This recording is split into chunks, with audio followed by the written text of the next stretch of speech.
بسم الله الرحمن الرحيم. السلام عليكم ورحمة الله وبركاته. أردي كسو دوادا English Grade 8 book يها English كفصل كسديدات وأن أيانتان دويسي سودني ما أنت دو إلهي كرا لنقضى وحان دوبا Activity 9 كا كسابسن Statements هذا لا عادية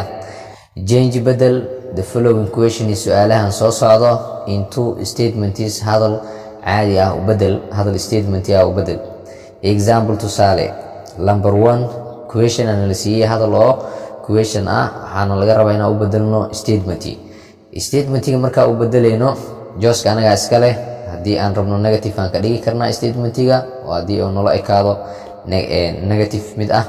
hadii aan rabno waxaan ka dhigi karnaa positive qofka ay ku xiran tahay mid uu ka dhiganayo. Marka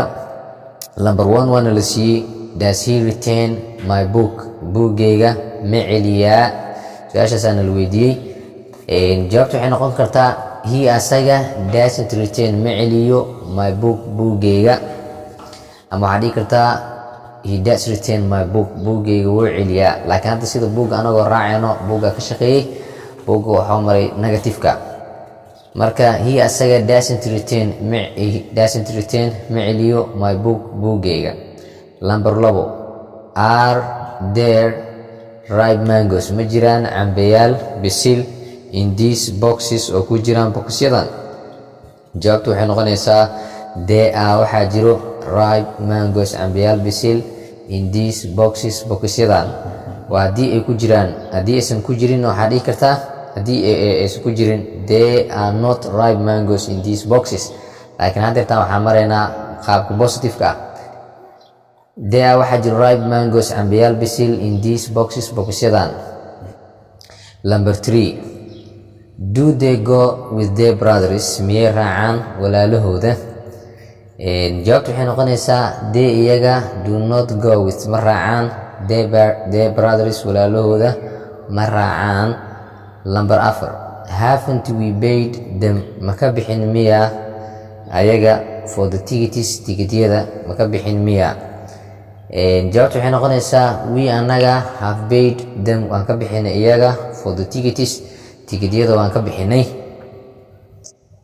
Number 5 are these sharp scissors kuwaani maqasyo af badan miya jawaabtu waxay noqonaysaa these are sharp scissors kuwaani waa maqasyo af badan. Number 6 does the child eat canuga ma cunaa banana moos ma cunaa jawaabtu waxay noqonaysaa the child canuga doesn't eat ma cuno banana moos ma cuno. Number 7 shall I return ma celin doonaa your buuggaaga soon si dhaqsi ah ma u celin doonaa jawaabtu waxay noqonaysaa I aniga shall return waan celin doonaa your buuggaaga soon si dhaqsi ayaan u celin doonaa. Number 8 could he carry ma qaadi kariyey this boxkan with ease si fudud buu u qaadi kariyey jawaabtu waxay noqonaysaa he asaga could carry wuu qaadi karay this boxkan with ease si fudud ayuu u qaadi karay. Number 9 did you mark ma saxday the exam imtixaanka jawaabtu waxay noqonaysaa you adiga did not mark maadan saxin the exam imtixaanka.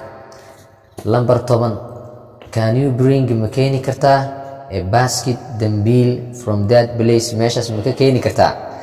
jawaabtu waxay noqonaysaa you adiga can't bring ma keeni kartid a basket dambiil from that place meeshaas ma ka keeni kartid. Number 11 did the thief creep tuuga musoo dhudhuuntay in the house guriga musoo dhudhuuntay without making asigoona sameynin any noise wax buuqa jawaabtu waxay noqonaysaa the thief tuuga crept oo soo dhudhuuntay macnaha oo soo taagtaagsaday in the house guriga oo usoo taagtaagsaday socod aan la fahmin asigoo soconayo without making asigoon sameyneynin any noise wax buuqa. 12 is it late for school today maanta iskuulka ma laga daahay jawaabtu waxay noqonaysaa it's not late lagama daahin for iskuulka today maanta. Number 13 have you done ma samaysay your duty waajibkaaga have you done ma gudatay your duty waajibkaaga jawaabtu waxay noqonaysaa you adiga have done waa samaysay ama waa gudatay your duty waajibkaaga. lambar 14 do you respect ma qadarisaa your parents waalidiintaada jawaabtu waxay noqonaysaa you adiga respect waa qadarisaa your parents waalidiintaada lambar 15 has he done anything wrong has he done ma sameeyey anything wrong jawaabtu waxay noqonaysaa he asaga has not done moosan sameynin anything wrong wax qaldan moosan sameynin halkan ayaa ku siimay doo ilaahay karaal noqdo si aanu video ugu sii dheeraanin. Assalaamu calaykum waraxmatullaahi wabarakaatuh.